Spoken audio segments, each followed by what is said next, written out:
Donc, je suis vraiment contente d'être là ce matin. Et c'est Pasteur Luc qui m'avait invité. J'étais vraiment contente qu'il m'invite aussi. Et Dieu veut se servir de chacun d'entre nous.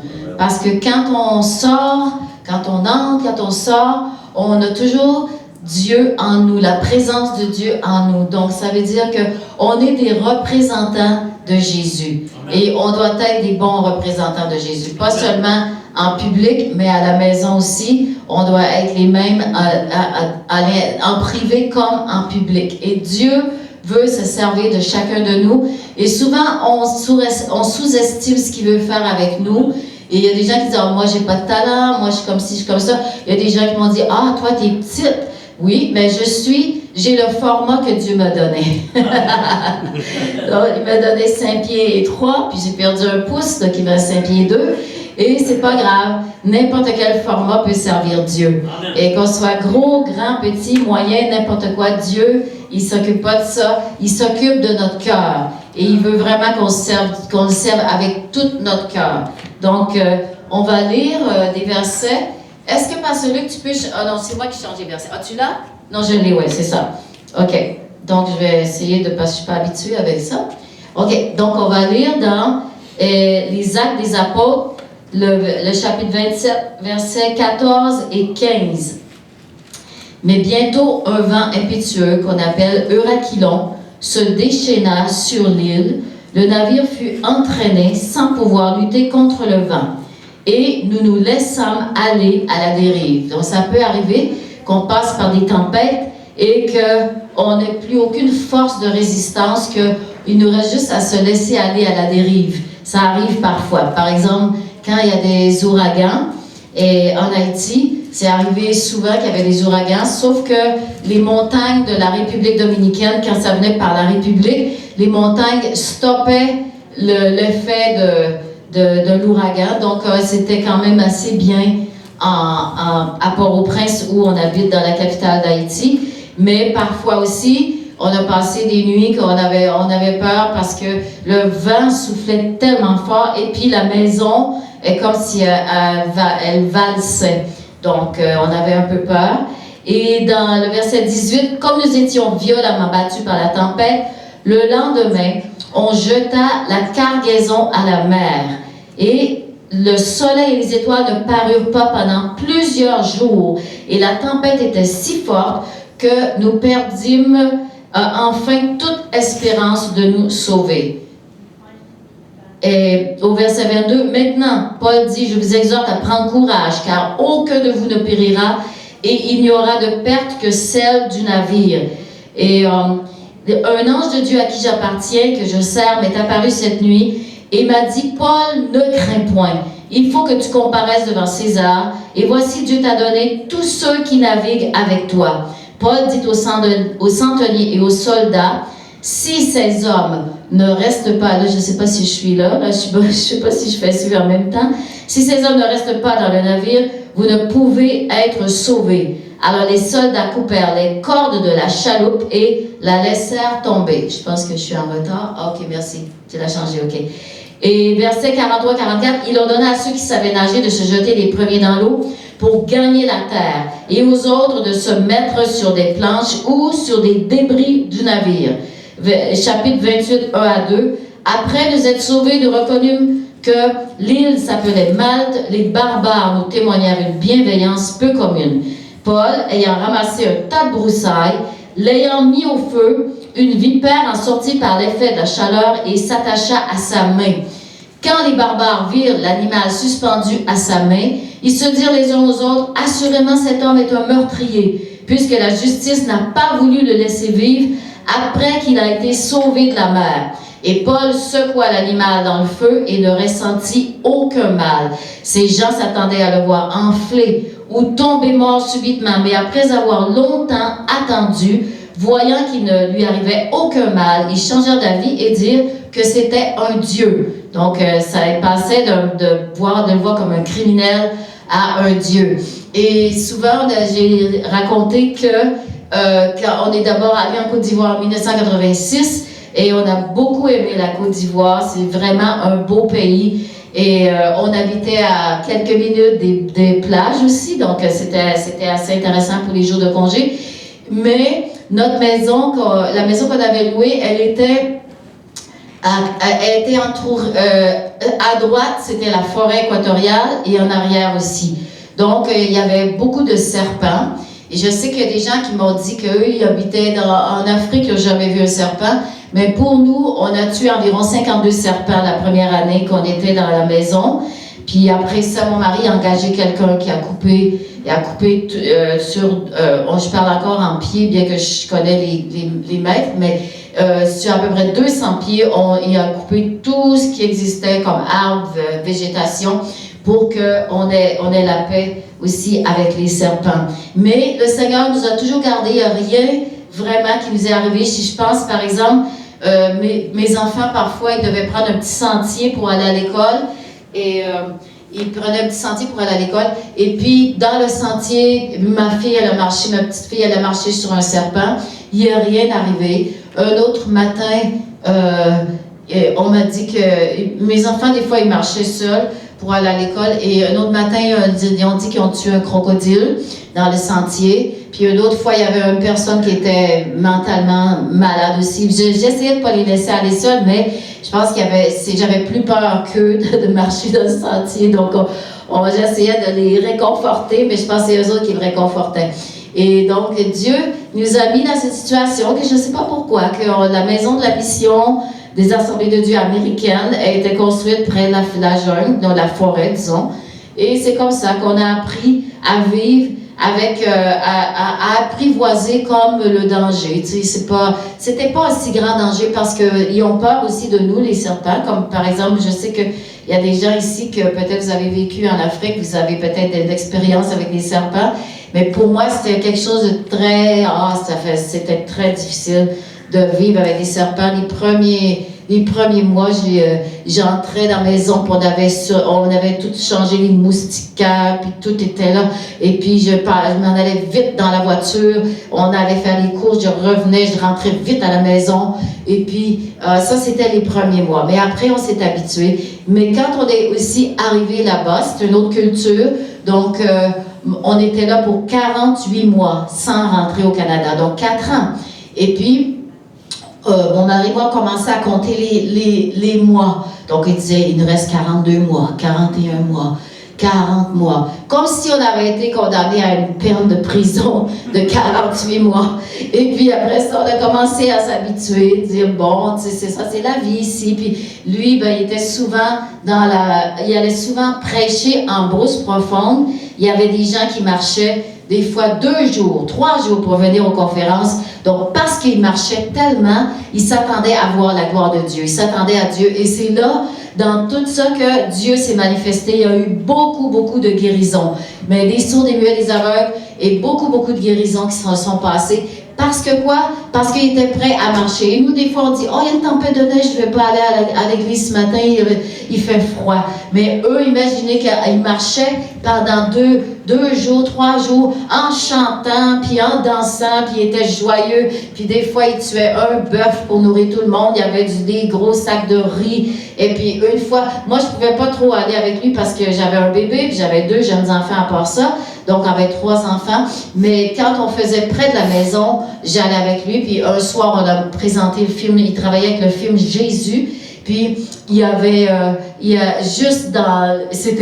ville était peut-être 40 000 personnes. Il y avait 10 000 personnes qui sont venues voir le film Jésus. Et on avait un écran qui fonctionnait des 2 côtés. Ça veut dire on voyait le film des 2 côtés. Donc, d'un côté, notre fille Naomi, qui avait 12 ans, était avec à peu près 500 enfants. Puis de l'autre côté, il y avait les adultes. Puis elle faisait son appel de son côté, parce qu'elle enseignait à l'école du dimanche à 12 ans. Puis Michel, ou bien il travaillait avec d'autres pasteurs, donc eux, ils faisaient l'appel de l'autre côté. Et il y avait beaucoup de gens qui venaient à Jésus. Les gens se donnaient vraiment à Jésus. C'était vraiment formidable, vraiment formidable. On a des beaux souvenirs de la Côte d'Ivoire. Puis peut-être que si Dieu permet, peut-être qu'un jour, je vais pouvoir retourner. Je ne sais pas, je ne suis jamais retournée. Mais j'ai encore des amis là-bas. Donc, c'était vraiment bien ce qui s'est passé là-bas. Et puis, en 96, comme Pasteur a dit, on a déménagé en Haïti.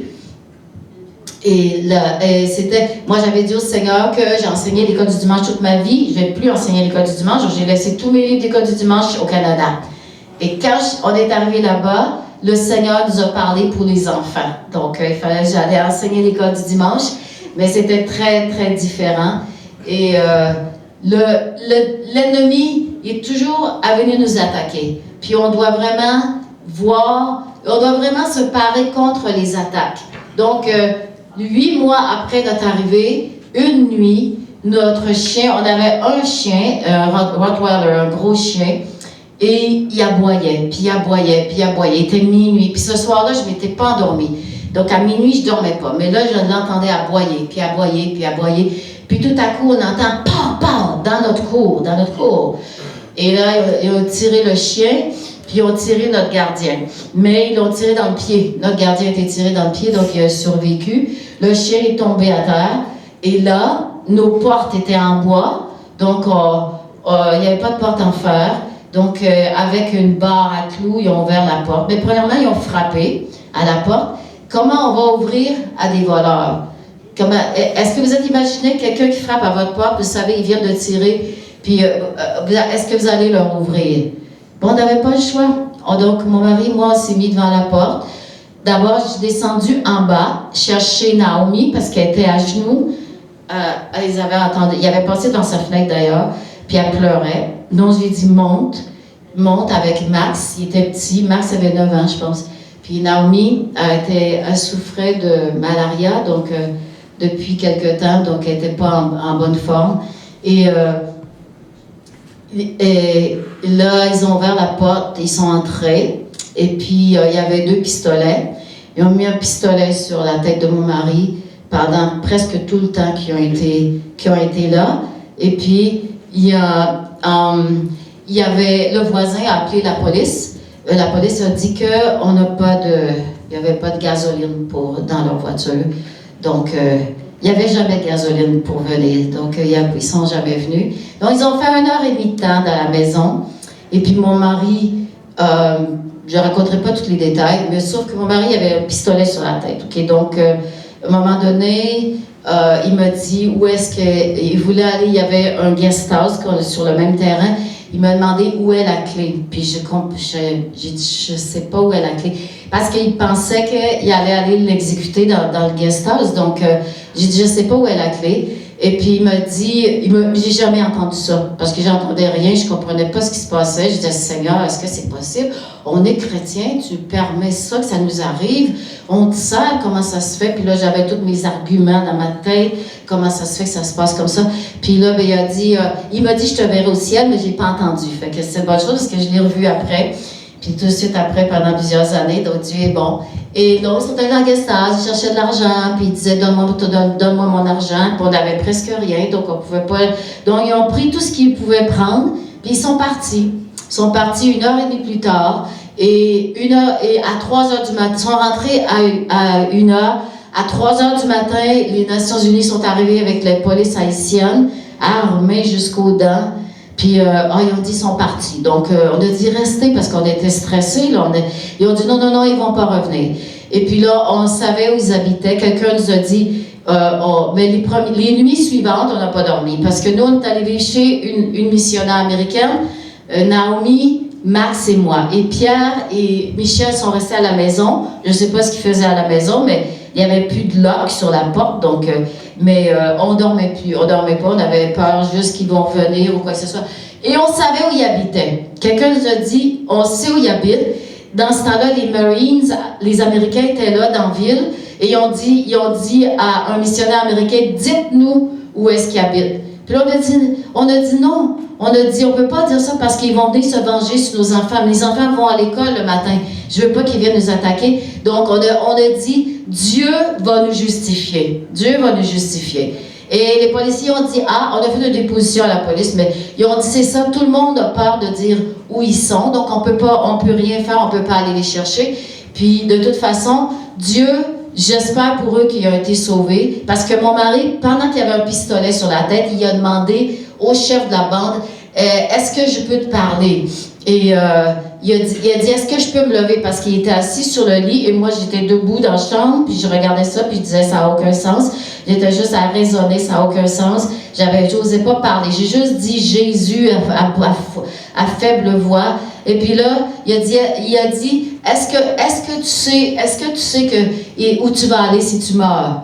Et puis, il répondait pas.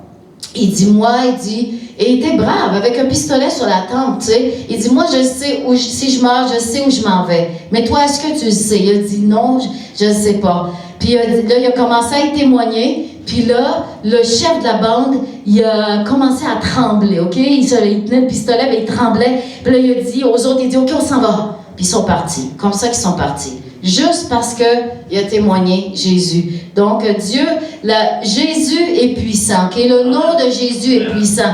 Même si ce soir-là, j'ai dit faiblement le nom de Jésus, Jésus a agi. Et puis, on est tous vivants. Mais après ça, on s'est dit, on va quitter Haïti parce que là, ça n'a pas de sens. On se fait. Et puis après ça, on a engagé quelqu'un, un gardien d'une compagnie qui était armé la nuit. Et puis, c'était des coups de feu. Mes amis avaient des coups de feu.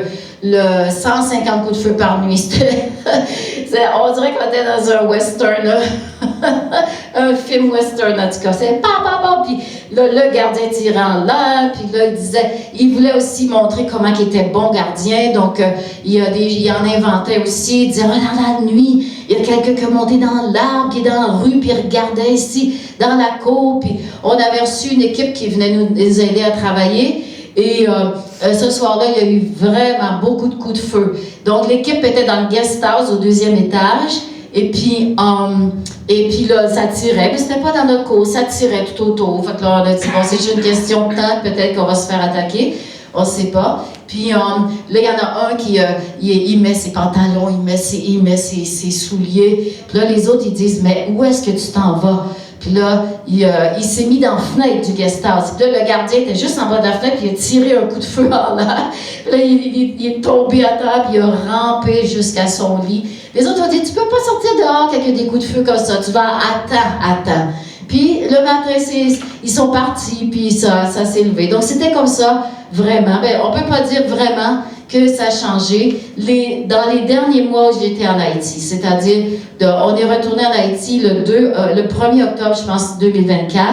Et mon mari est décédé un mois et demi après. Et il a fait une chute, puis il est décédé rapidement. Ça n'a pas été très long, donc il n'a pas souffert, Dieu merci. Et on trouvait ça très, très difficile. Mais il y avait des coups de feu chaque jour. Chaque jour. C'était les gangs contre la police. Et c'était peut-être à 25 minutes de chez nous. Donc, au 2e étage, j'entendais tous les coups de feu, tous les jours. Et pour dire vrai, j'avais pas peur. Donc, c'est juste Dieu qui peut faire ça parce que j'avais pas peur. Je voulais même pas revenir au Canada. Mais j'avais vraiment pas peur. Peut-être 2 fois, j'ai eu peur parce que ça se prolongeait. S'il commençait, bon, les bandits, ils dorment le matin. Donc, ça commençait vers midi, 1h à peu près, là. Puis ça pouvait aller jusqu'à 3h. Mais quand ça se prolongeait jusqu'à 5h, là, je commençais à m'inquiéter un peu. Je trouvais ça étrange qu'aujourd'hui, vraiment, il y a des longs combats. La police descendait avec des blindés. Eux autres, ils n'ont pas de blindés, mais ils ont des mitraillettes. Ils ont des armes de guerre. Ils ont des armes très puissantes. Mais ce qui est étonnant dans tout ça, c'est que toujours les gangs ont dit on va monter Delma parce que nous on est en haut de Delma, on va monter Delma, on va vous attaquer, on va vous prendre. Ils n'ont jamais été capables de monter Delma. Et c'est toujours les blindés avec les policiers, le Kenya, les militaires descendaient pour les empêcher de monter. Ils n'ont jamais pris Delma. Notre école était toujours ouverte. Les églises étaient ouvertes. Il y a beaucoup de quartiers que une grosse église de 5000 personnes, les gangs, ils ont attaqué. Puis là, l'église sont toutes dispersées. Beaucoup d'églises fermées, 1600 écoles, je pense, qui sont fermées encore en 2026.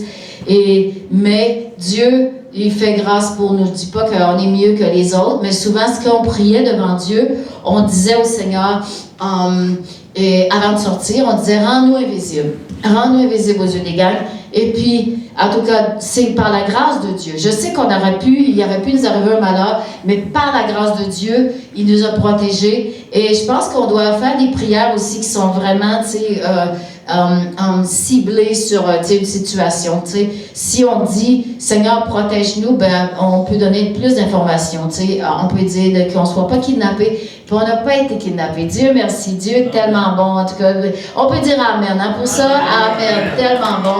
Et même pour dire vrai, je connais personne. Il y a peut-être une année, il y a eu au moins 5000 kidnappings. Et je ne connais pas une personne qui a été kidnappée dans toute notre zone. Il y avait des kidnappings dans notre zone, mais je ne les connaissais pas personnellement. Et donc, Dieu est capable de nous protéger dans tout ça, dans tout ce qu'on fait. C'est ça. Donc, Dieu est vraiment bon. Dieu est vraiment, vraiment bon, vraiment bon. Il nous donne sa grâce toujours pour continuer. Et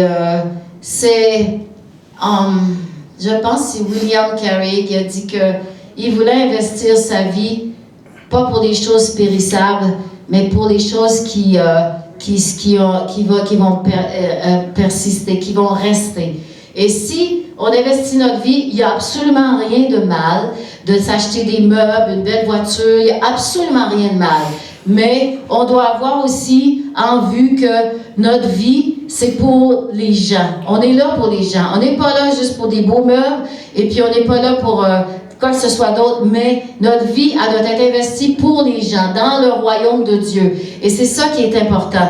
Et vous savez, je possède rien. Tout ce que je possède, c'est en Haïti, parce que j'ai été obligée de prendre un hélicoptère pour sortir de la capitale en mars 2025. Et donc, dans l'hélicoptère, j'avais droit à une petite valise, c'est tout. Donc, tout est en arrière. Même, on a des jeunes qui habitent chez nous. Il y en a 5, parfois 6. Et ils sont grands maintenant, mais ils étaient petits quand on les a eus. Après ça, on a des chats, des chiens. Et c'est tout laissé en arrière. Mais, je veux dire, au moins, il y a une joie. Parce que je sais que qu'est-ce qu'on a semé, ça va subsister. Et c'est ça qui est important. Donc, même si j'ai rien, c'est pas parce que je suis pauvre, je suis pas pauvre. Et j'ai tout l'argent dont j'ai besoin. Et je pourrais m'acheter une belle voiture si je voulais. C'est parce que j'en ai une en Haïti, qui est pas très belle, mais en tout cas, elle est là toujours. Puis, c'est ça. Enfin, j'attends pour voir si Dieu va ouvrir une porte pour que je doive en acheter une autre. C'est pas grave, là. Mais c'est ça. C'est très important que dans nos prières, on cible les gens. Si vous voulez prendre des gens, citez leur nom. Moi, j'ai une longue liste de personnes pour qui je prie, et presque chaque jour. Et il y en a spécifiquement peut-être 10 pour qui je prie chaque jour. D'autres peut-être 500-600 que je prie chaque semaine avec leurs photos. Et puis j'ai encore une autre liste encore. J'ai des listes dans mon téléphone puis dans mon laptop. Et c'est tellement important. Je sais, la mère de Richard Roberts, Oral Roberts était un pasteur qui avait un ministère de guérison, ok? Mais Richard, il a rétrogradé. Sa mère, elle a dit, je sais, tu peux t'enfuir de Dieu, mais tu peux pas t'enfuir de mes prières. Nos prières sont tellement importantes. On doit vraiment... Je vous encourage à faire une liste de noms de personnes pour qui vous voulez prier chaque jour. Et chaque jour, et puis mentionner des besoins si vous voulez. Et puis si la liste dépasse 5, parce que moi j'essayais de me garder à 5, mais c'est impossible. Enfin, j'en avais toujours 10 au moins ou 15. Après ça, j'avais la liste de l'église, des étudiants de l'école qui sont parrainés, les professeurs, tout le monde. Puis ça fait une grande différence. Je suis sûre. Si ils n'ont pas d'oreilles pour entendre quand ils sont réveillés, ok? Mais Dieu peut leur parler dans leurs rêves. Donc c'est ça que je dis de Seigneur, que j'en ai sur ma liste, que je sais qu'ils, même si je répéterais n'importe quoi, ils ne vont pas entendre. Mais si Dieu parle dans le rêve, Dieu Dieu peut se manifester, comme chez les musulmans souvent. Il n'y a personne qui va leur témoigner, supposons il n'y a personne tout autour qui est chrétien, mais il y en a plusieurs qui disent qu'ils voient Jésus. Ils voient Jésus dans leur sommeil. Jésus leur apparaît. Et on peut parler de la même façon pour les gens d'ici. On témoigne à nos familles, puis peut-être qu'ils ne sont pas intéressés, ou on ne sait pas ce que Dieu va faire. On ne sait pas du tout ce que Dieu va faire. Le père de vous dites Marie, mon conjoint, en tout cas un des deux, et son père, on l'avait donné une Bible. longtemps, il y a très longtemps. Puis on n'avait aucune idée qu'il la lisait. Mais un soir, il était seul avec Michel, et puis il y avait un film qui passait sur la télévision, c'était le film qui s'appelle La Bible. Et puis pendant qu'ils ont écouté ça ensemble, il a dit à Michel, c'est exactement là que je suis rendue à lire dans ma Bible. Ça veut dire qu'il lisait sa Bible en cachette. Hein? Et puis, quelques jours avant qu'il meure, il a dit au frère de Michel, il a dit, tu diras à Michel qu'un ange m'est apparu en rêve, puis il m'a dit, je viens te chercher. Donc, ça veut dire qu'il marchait avec Dieu. Et on ne sait pas ce que nos prières donnent, on priait pour lui, puis bien d'autres aussi qui sont venus à Jésus. Donc, Dieu veut nous utiliser et il veut vous utiliser. Il veut vous utiliser. Vous êtes des membres du corps de Christ, des membres vivants. Et il veut faire quelque chose avec vous, quelque chose de spécial avec vous. Et quand on était jeunes chrétiens, mon mari, le pasteur, l'a fait prêcher. Ça faisait pas longtemps qu'on était chrétiens. Et après qu'il a prêché, il a dit à l'assemblée, vous voyez, il n'y a pas d'appel. Il n'y a pas d'appel dans sa vie. Il n'y a pas d'appel, c'est pas grave. Si les gens disent que vous n'avez pas d'appel, mais que vous sentez que vous avez un appel, bien, vous devez poursuivre votre appel. Amen. C'est ça. Amen. Vous ne devez pas lâcher. Et il n'y a pas d'appel, mais il est mort à 78 ans dans son appel. Donc, il n'y avait pas d'appel. Donc, Dieu est tellement bon. Et je ne dis pas que tout était rose, non, il y avait beaucoup de choses qui sont arrivées. Mais, des fois, on a dit, après qu'on s'est fait attaquer, on est tombé malade, je me souviens plus. Oui, on était malade, je pense. Et puis là, Michel a dit, il a dit, on va écrire une lettre au surintendant du Québec pour lui demander de nous donner une église au Québec. On a écrit une lettre, on l'a mis à la poste, puis le surintendant n'a jamais reçu la lettre. Donc, Dieu ne voulait pas qu'on parte, il voulait qu'on reste là. Et il y a tellement des bonnes choses qui sont arrivées que des jeunes qui étaient vraiment dans la détresse et ils sont venus à Jésus et ont vu leur vie transformée. Je me souviens quand Michel y allait en brousse, je ne sais pas quelle heure il est, je vais regarder. Et quand il appelait ça des conférences de brousse. Donc il allait dans une conférence de brousse, puis un jour, il était quand il est revenu, il y avait une crise, il y a eu une crise de malaria. Et c'était le seul, il allait avec d'autres pasteurs, mais il était le seul qui avait son permis de conduire. Donc, il fallait que quand on entrait dans la ville de San Pedro, c'est notre ville, et il fallait qu'il passe par des militaires, je pense, des militaires, ou en tout cas, il fallait qu'il monte ses papiers sur son permis de conduire. Fait que là, il ne pouvait pas conduire parce qu'il ne pouvait pas rien faire, il était tellement malade. Donc, les pasteurs, avant d'arriver près des militaires, des douaniers, ils l'ont assis au volant. Puis il y en a un qui était à sa gauche, qui tenait le volant, puis il avait le pied sur la pédale. Puis il y en avait un autre en arrière qui tenait sa tête. Puis il reste droit. Fait que quand on est passé, ils ont demandé ses papiers. Puis ils ont montré son permis de conduire. Puis on est passé, ils l'ont laissé entrer. Mais après, quand il était très malade, pendant 10 jours, il y avait le délirium, il y a eu au moins 30 fois une crise de paludisme, ça veut dire malaria. C'est comme vous l'appelez au Québec, malaria, mais en Afrique, c'était paludisme. Donc, il y en a eu au moins une trentaine. Parfois, c'était pas si mal, d'autres fois, c'était vraiment raide, là. Mais malgré ça, il continuait d'y aller parce qu'il voyait la gloire de Dieu qui se manifestait auprès des gens. Donc, je ne vais pas parler plus longtemps, je pense, mais si vous voulez, peut-être, Pasteur Luc, est-ce que vous voulez faire des questions ou bien? Oui, il est moins 20. Ah, OK, bon, 10 minutes. OK, on ne fera pas de questions alors, hein? On peut en faire? Bien, on peut commencer maintenant. Ben moi, oui. Moi, je voudrais savoir qu'est-ce qui vous a amené à bâtir toute cette empire-là, cette forteresse. Mais d'abord, on a loué une maison, puis tout se passait dans notre cour. On pouvait asseoir jusqu'à peu près 1200 enfants dans notre cour. Parce que la cour était grande, mais tu sais, les enfants, c'est facile à asseoir, là. Puis C'est-à-dire la première maison où on était, où les bandits sont venus nous attaquer, puis après ça, on est déménagé. Le soir, on entendait les enfants qui pleuraient. Fait que Michel a demandé pourquoi ils pleurent. Puis là, les gens ils ont dit, ben ils ont faim. Donc c'est là qu'on a commencé. On n'avait pas beaucoup d'argent. On a commencé à acheter du macaroni. Puis on a commencé à cuisiner des repas dans notre cour. Ils n'étaient pas nombreux. Puis là, la propriétaire n'était pas contente parce qu'on nourrissait des enfants dans sa cour. Fait que là, elle nous a envoyé une lettre pour dire qu'elle nous mettait à la porte. Fait que c'est pas grave. Dieu avait quelque chose de mieux que ça encore parce qu'on a eu l'autre maison pouvait asseoir 1200 enfants dans la cour.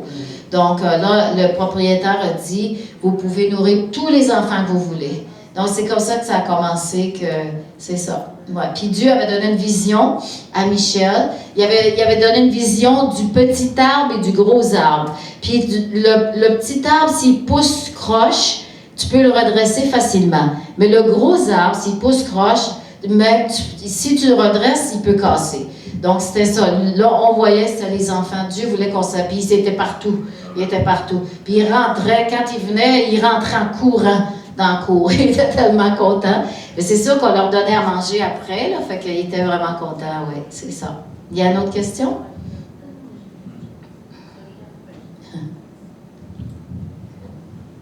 Vous avez bâti de fil en aiguille. Oui, c'est ça. Puis on a acheté un terrain. 2 terrains, on a acheté.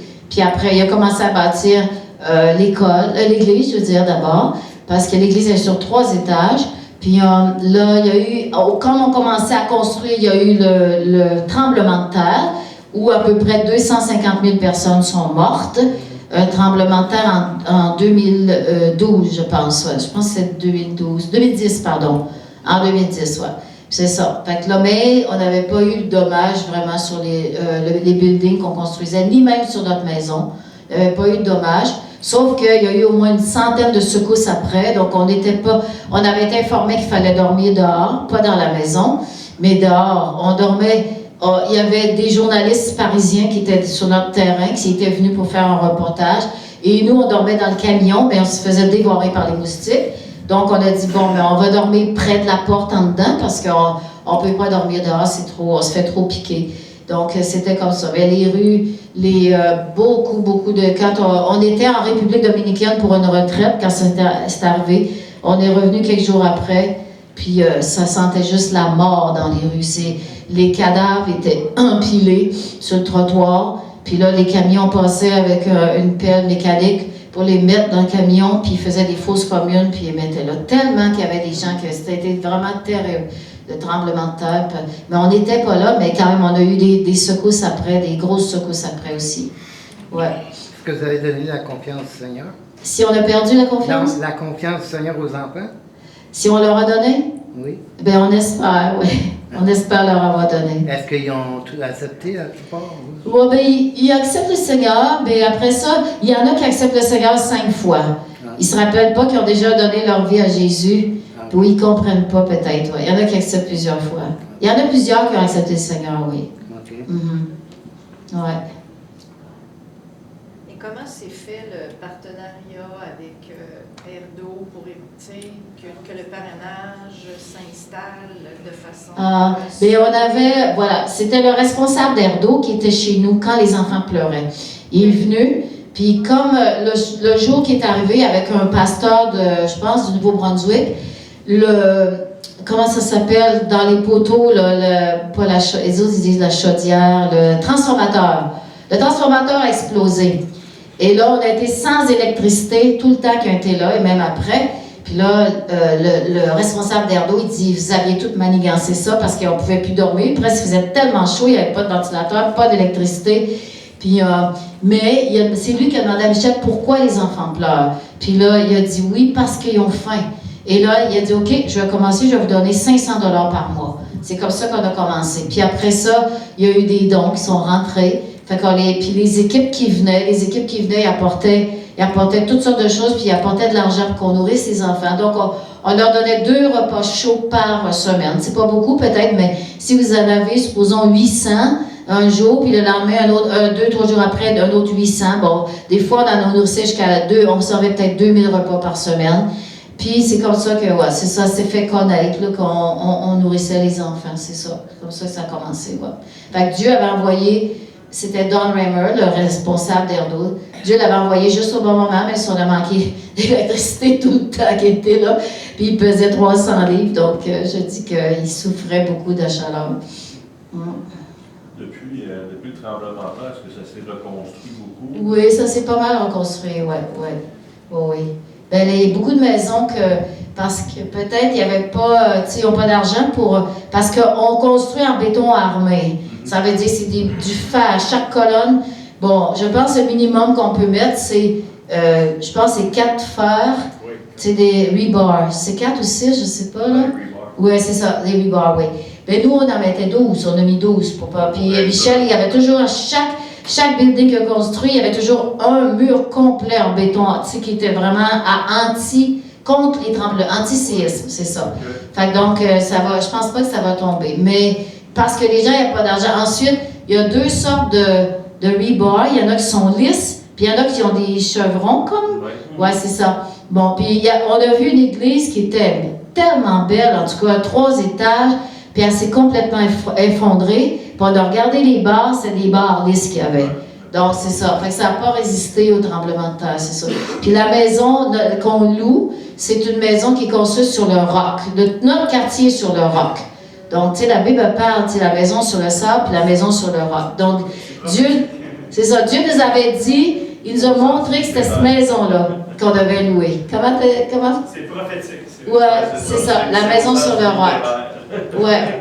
Puis quand on l'a vu, la maison, parce que mon mari, ce jour-là, était tellement malade, il ne pouvait pas sortir voir la maison. Elle était jaune comme le soleil. Puis là, quand j'ai vu que c'était celle-là. Puis c'est comme cet esprit m'a parlé. Puis on était, je ne sais pas qu'est-ce qu'on avait. On avait soit une infection quelconque. Puis quand on a signé le bail, on n'était pas même capable de se tenir debout. On était assis sur une marche de ciment. Mais, puisque Dieu avait parlé, imaginez, notre maison n'est pas tombée dans le tremblement de terre. Parce que Dieu avait parlé, vous avez dit, c'est celle-là. Donc, ça veut dire que c'est important aussi que Dieu nous parle. Comme quand j'étais nouvellement chrétienne, je n'avais pas l'intention de me marier avec Michel. J'avais même pas l'intention de me marier. On était jeunes. Puis le Saint-Esprit m'a dit de me marier avec Michel. Puis je ne me suis pas trompée. On était toujours ensemble. Puis c'est ça, on s'entendait tellement bien. Je m'ennuie tout le temps. Même cette nuit, j'ai rêvé à Michel. Je m'ennuie tellement de mon mari. Ça fait 14 mois qu'il est décédé, mais c'est comme si c'était hier. Et des fois, c'est comme s'il était là. Donc, c'est ça. Mais c'est important de faire des décisions avec le Saint-Esprit. C'est tellement important. On doit marcher par le Saint-Esprit. Parce qu'on est des gens de notre vie, c'est pas juste une vie matérielle, mais on vit dans le surnaturel aussi. Et Dieu peut ouvrir nos yeux surnaturels pour voir les choses qu'on ne voit pas. Donc, c'est vraiment important qu'on demande la vie. Et surtout pour un mariage, c'est tellement important, un mariage, que ça doit venir du Seigneur. Sinon, ça va briser. Parce avec toutes les épreuves qu'on a eues, ça aurait pu briser parce qu'on était fatigués. On a dit, on va rentrer au Canada, blablabla. Et puis, mais on n'est pas rentré parce que Dieu nous tenait là, parce qu'on aimait ça. Et je m'ennuie beaucoup d'Haïti. J'aimerais ça retourner demain, mais il n'y a pas d'avion. L'aéroport est fermé. Je ne sais pas quand est-ce que je vais rentrer en Haïti, mais je sais que je vais retourner un jour ou l'autre, là, mais je ne sais pas pour combien de temps, mais... Ben là, la situation actuelle là-bas, c'est quoi? C'est qui s'occupe? Est-ce qu'il y a quelqu'un qui s'occupe? Oui. Encore? Oui, Marika, c'est... il y avait une famille qu'on a aidée spécialement, là, puis elle a été l'assistante de Michel pendant 10 ans. Donc, elle était jeune, lorsqu'elle avait 19 ans, quand elle a commencé avec Michel. Puis, c'est ça. Donc, on travaille ensemble par WhatsApp, mais elle est signataire à la banque. Donc, c'est elle qui fait le payroll des employés. C'est elle qui gère tous les fonds de Child Care Plus, puis même les fonds de l'Église. Donc, elle est très, très fiable, très, très honnête avec l'argent. Donc, on n'a pas peur. Son frère est là aussi. Son frère, il conduit le camion pour elle. Puis, elle a sa sœur aussi qui habite chez nous. Sa sœur, puis un de ses frères qui est à temps partiel chez nous. Je ne sais pas pourquoi il est à temps partiel, mais en tout cas, il vient dormir de temps en temps. Ouais. Fait que donc, c'est ça. On a fait une relève quand même. Mm-hmm. Oui, monsieur. Donc ça fait 30 ans que... Ça va faire 30 ans en août, ouais. C'est ça. Donc ça fait 29 ans. 29 ans. Donc les enfants avec qui vous avez commencé, je pense qu'ils en ont 30, 40. Oui, oui. Alors, est-ce qu'il y en a qui sont toujours là de vos côtés? Oui, il y en a qui sont toujours là. Il y en a plusieurs qui ont émigré aux États-Unis dans le plan Biden. Puis il y en a d'autres qui sont rendus au Brésil. Il y en a qui sont au Canada. Il y a un jeune homme qui était avec nous depuis le début, qui s'est marié avec une infirmière canadienne qui était venue en Haïti. Donc, c'est ça. Il y en a... les Haïtiens, ils aimeraient sortir du pays. C'est ça qui passe. À cause peut-être des gangs, là. Sans doute à cause des gangs. Mais on espère qu'un jour, ça va se régler. Je ne sais pas quand est-ce que ça va se régler, mais ces temps-ci, il y a beaucoup de... La police travaille beaucoup pour amener la paix. Là. Puis, il y avait aussi, ils ont dit qu'ils vont envoyer la force de suppression des gangs. Je ne sais pas si on peut trop parler, parce que c'est en ligne, là, mais de toute façon, ils ont dit que déjà, il y a 5500 militaires qui sont inscrits pour venir en Haïti. Donc là, ils sont à préparer le terrain où ils vont être accueillis. Il y en avait de la place pour 1000. Les Kenyans sont venus avec d'autres. Puis là, maintenant, s'ils sont 5000, les États-Unis ont commencé à livrer des blindés avec des avions militaires, tout ça, des hélicoptères, puis toutes sortes de choses. Au travers de l'ONU, quoi? Oui. Le projet a été accepté par l'ONU. Fait que donc, ils vont avoir plus de fonds que... Les Kenyans étaient là pendant un an et demi, je pense. Puis, mais il y avait manqué de fonds. Il était à peu près 1000, plus des soldats de d'autres pays. Mais les gens disent, ils n'ont pas rien fait, ils étaient vraiment utiles. Parce que chaque jour, ils descendaient, les blindés descendaient, puis ils allaient bloquer les avenues. Parce que la nuit, les gangs sortent pour attaquer des villages. Fait que donc, ils allaient bloquer les avenues où ce qui aurait pu sortir. Fait que donc, ils étaient comme pris ils étaient pris, ils ne pouvaient pas sortir. Donc, ils ont vraiment été utiles pour ça, en tout cas. Ouais. Oui. Est-ce que vous restez encore à la même maison où j'avais été? Oui, la même maison, oui. Puis là, ça a grandi, là, la forteresse, je pense. Parce Ah, ben oui. Ben, c'est pas sur le même terrain. La forteresse, c'est sur les 2 terrains qu'on a achetés. Oui. Oui. Parce que Pasteur Charbonneau m'avait montré les plans. Les plans qu'il y avait. Oui. Qui étaient poussés par en arrière, qui avaient commencé déjà à creuser. Là. Oui. Mais là, il y a 4 buildings de 3 étages chacun. Oui, c'est ça, parce qu'il y a les écoles, les classes aussi. Donc, il y a l'église. En bas de l'église est au 2e. En bas de l'église, il y a peut-être 6-7 classes avec des bureaux. En bas, encore, on nourrit les enfants en bas.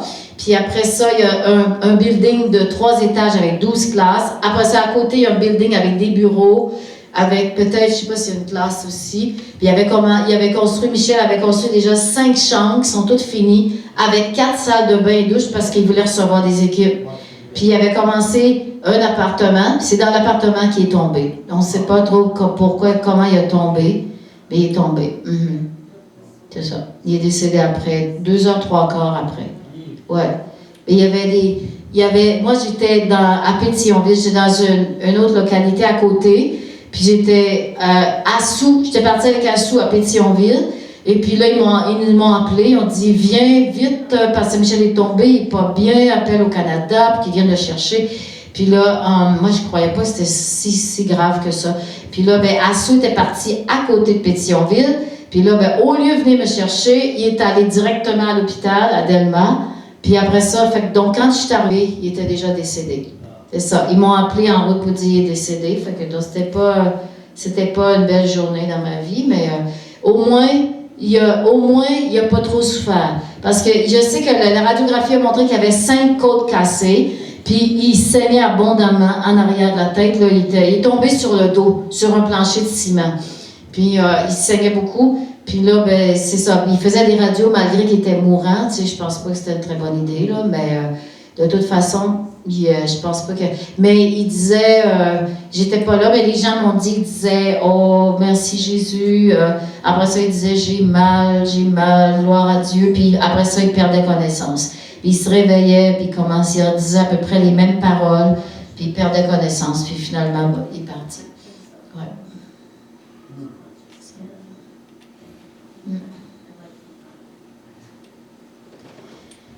D'accord, oui. Pasteur Luc, oui. fait, c'est deux questions. La première, c'est combien d'enfants, là, régulièrement, vous nourrissez là, présentement? Ben, on les nourrit à l'école. Donc, on nourrit les enfants qui sont à l'école. Autrefois, on nourrissait dans notre cours, mais Combien à peu près? Ben, si tu calcules, supposons, il y a 723 enfants à l'école. Donc, on nourrit les enfants de l'école. Un jour, c'est le primaire, puis l'autre jour, c'est le secondaire. Ouais, c'est ça. Ouais, ça. Puis ma dernière question, c'est quel a été pour vous et Michel le moment le plus fort? Où est-ce que vous avez vraiment vu la gloire de Dieu se manifester, un événement? Où est-ce que vraiment vous avez été marqué parce que vraiment c'était Dieu qui agissait? Eh bien, il y en a plusieurs, mais je peux en citer un. Que c'était pas en Haïti, par exemple. C'était quand il faisait les conférences de brousse en Côte d'Ivoire. Et ce qu'il faisait, il arrivait le vendredi. Donc, il prêchait, il était avec peut-être une équipe de... Parfois, il était 16, OK? Donc, différents prédicateurs avec lui. Puis, il prêchait. Puis après ça, le samedi matin, il prêchait. Samedi après-midi, il passait toute la nuit en prière samedi à dimanche. Puis le dimanche matin, il allait faire un baptême d'eau. Et avec les machettes, il coupait la brousse pour ouvrir une route jusqu'au cours d'eau le plus rapproché. Puis, un dimanche, il avait fini de prêcher puis de manger. Puis là, il était épuisé. Donc, il dit, on va à la maison. Puis, il y a une femme qui se met devant la voiture. Puis, elle dit, je vous laisse pas partir. Ben, il dit, pourquoi? Elle dit, je vais vous prier pour mon enfant. Son enfant était paralysé, un petit garçon, je ne sais pas s'il avait 3 ans ou quel âge il avait, 4 ans peut-être. Il a les 4 membres. Donc les bras, les jambes, ça ne bougeait pas. Donc il entre dans la maison, prie pour le petit enfant, puis après ça, ils s'en vont. Puis après ça, quelques temps plus tard, il y a un pasteur qui dit, le chef du village a appelé, puis il veut te voir. Il dit ça à Michel. Donc là, Michel a commencé à avoir peur, il ne sait pas si l'enfant est mort, puis est-ce que le chef du village va l'accuser que c'est de sa faute qu'il est mort, blablabla. Donc, ils vont en brousse avec le véhicule, avec un autre pasteur, puis là, il arrive, puis c'est le chef qui reçoit, puis le chef, il dit bonjour, comme d'habitude, mais après ça, il les amène dans la maison, puis là, il rentre dans la maison, puis le lit de l'enfant est vide. Fait que là, il a dit, ouf, qu'est-ce qui s'est passé? Et puis, il sort dehors, puis le petit enfant courait partout. Il grimpait aux arbres. Est-ce que vous avez de l'aide sur l'alimentation? Le manger pour les enfants? Si on a de l'aide financière? Pour nourrir, il y a des cuisinières, oui. Ouais, c'est ça. Oui, il y a des cuisinières, puis c'est les jeunes qui servent. Ils aident à la fournir, quoi? Non, on a un budget pour ça. Okay. Oui, il y a des gens qui donnent pour notre budget de nutrition. Oui, on a de l'aide financière. Sinon, bon, on ne pourrait pas le faire. Mais là, les enfants que tu as emmenés en avance, Ouais. c'est des enfants qui restent à être parrainés. Oui, c'est ça, oui. Il y en a toujours en attente, de toute façon. Oui, il y en a toujours une cinquantaine en attente. Parce qu'il y en a qui grandissent. Oui, il y en a qui graduent de la 13e année, puis il y en a qui déménagent, donc il y en a toujours en attente. Il y a toujours des profils d'enfants en attente. Oui.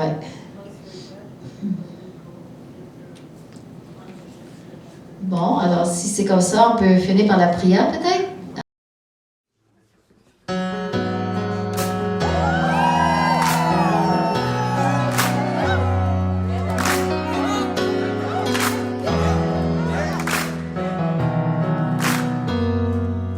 J'ai tant cherché à mériter ton grand amour par mes efforts. J'ai souvent cru l'avoir perdu par mes erreurs et par mes torts. Mais tu n'es pas un homme pour oublier. Ton alliance demeure à jamais, car en toi je suis aimé. Et nul ne peut me condamner.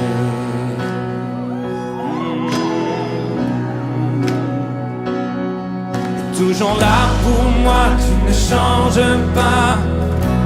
Tu tiens tes promesses, ce que tu as dit, oui tu l'accomplis. Tu tiens tes promesses, que tu es fidèle. Ta parole est certaine, ce que tu as dit, oui tu l'accomplis. Tu tiens tes promesses envers moi.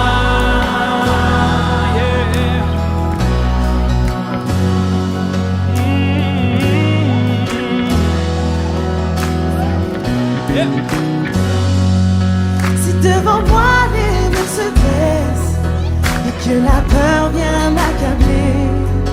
Devant la mer dans la détresse, la route vient se refermer. Mais tu ouvres un chemin dans le désert, tu jettes la montagne à la mer, car tu es à mes côtés. Non, rien ne pourra m'arrêter. Oh, non, rien ne pourra m'arrêter.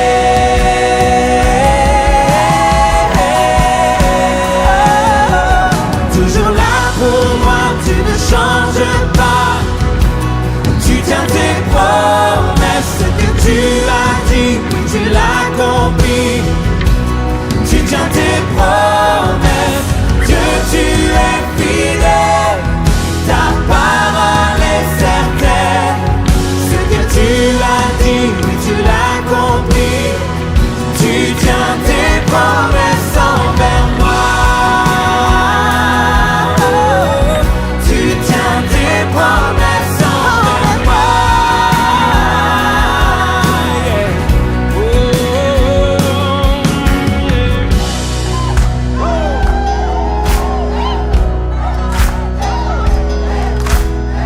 Oh oui, je crois, oh oui, je crois, tu es fidèle et tu agiras.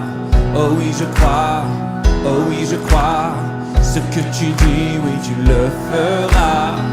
Oh oui, je crois, oh oui, je crois, tu es fidèle et tu agiras. Oh oui, je crois, oh oui, je crois, ce que tu dis, oui, tu le feras. Oh oui, je crois, oh oui, je crois, tu es fidèle et tu agiras. Oh oui, je crois, oh oui, je crois, ce que tu dis, oui, tu le feras. Oh oui, je crois, oh oui, je crois, tu es fidèle et tu agiras. Oh oui, je crois, oh oui, je crois, ce que tu dis, oui, tu le feras. Toujours là pour moi, tu ne changes pas. Hey! Tu tiens tes promesses, ce que tu as dit, oui, tu l'accomplis. Hey! Tu tiens tes promesses, Dieu, tu es fidèle. Ta parole est certaine, ce que tu as dit, oui, tu l'accomplis. Tu tiens tes promesses, toujours là pour moi, tu ne changes pas, non. Tu tiens tes promesses, ce que tu as dit, oui, tu l'accomplis. Tu tiens tes promesses, Dieu, tu es fidèle.